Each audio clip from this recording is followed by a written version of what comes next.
Sama sa nahibalaan, ang populasyon sa mga tigulang sa Israel nag-atubang sa dawyano nga mga hagit matag adlaw. Pagkaon, pagkaligo, pagsinina ug pagmintinar sa personal nga kalimpyo.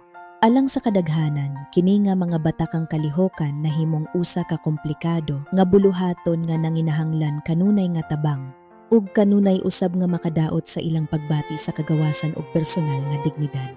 Bisan pa, lapas sa pisikal nga kalisod, adunay usa ka lisod nga realidad sa ekonomiya. Daghan sa mga tigulang ang nagpuyo sa ubos nga kita ug usahay nagsaliglabi na sa mga benepisyo sa kapansanan. Ingon usa ka sangputanan ang mga abante nga solusyon nga makapauswag pag-ayo sa ilang kalidad sa kinabuhi sama sa mga therapeutic robot. Nagpabilin nga dili maabot sa kadaghanan kanila ug kana usa ka kaulawan tungod kay ang mga therapeutic robot dili usa ka luho, kini usa ka solusyon nga nagbag-o sa realidad.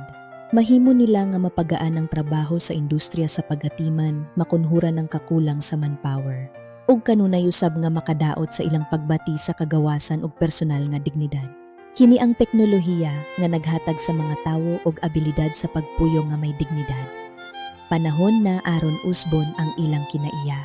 Ang pagpaila sa mga abante nga solusyon sa therapeutic ug labi na ang mga therapeutic robot sa basket sa pag-atiman sa panglawas. Dili lamang usa ka husto nga lakang sa sosyal, apan usa usab ka maalamon nga pamuhunan sa sistema sa pag-atiman sa panglawas.